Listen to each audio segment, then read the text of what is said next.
Solution de l'exercice. Calcul de l'énergie reçue par une surface à partir de mesures d'irradiance.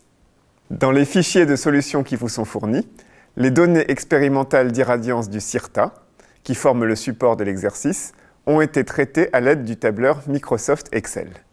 Des rappels annexes sont fournis sur la manière d'effectuer à l'aide de ce tableur les opérations sur les colonnes nécessaires dans cet exercice.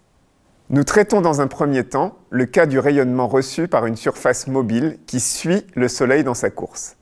Cette situation correspond en pratique à une surface montée sur un suiveur solaire, ou tracker, à deux axes, utilisé dans certaines installations solaires thermiques ou photovoltaïques à concentration.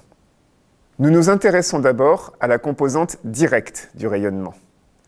L'irradiation journalière directe reçue par une surface mobile qui suit le Soleil dans sa course, c'est-à-dire une surface dont la normale pointe à chaque instant en direction du Soleil, s'obtient simplement en intégrant l'irradiance directe normale par rapport au temps.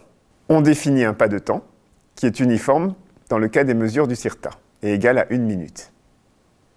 L'intervalle de temps de nos mesures étant uniforme, l'intégrale s'obtient numériquement en sommant la colonne de l'irradiance directe normale et en multipliant le résultat par l'intervalle de temps.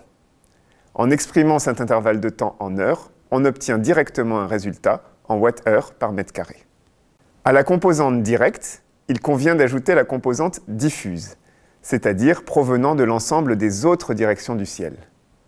Si l'on fait l'approximation que le rayonnement diffus du ciel est isotrope, c'est-à-dire qu'en dehors de la direction du Soleil, la luminosité du ciel est la même dans toutes les directions, alors la fraction de ce rayonnement capté par une surface donnée sera proportionnelle à la fraction angulaire du ciel qui est vue par cette surface.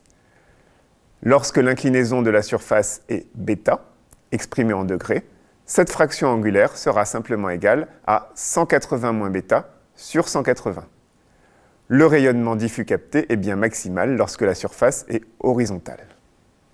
Dans le cas d'une surface mobile qui suit le Soleil, β est égal à chaque instant à l'angle zénital θs du Soleil, qui fait partie des données fournies dans le fichier de données expérimentales.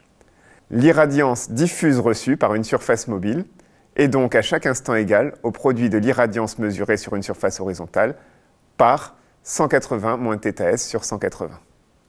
L'irradiance diffuse reçue par la surface mobile s'obtient en intégrant numériquement cette quantité, comme nous l'avons déjà fait pour le cas de l'irradiation directe.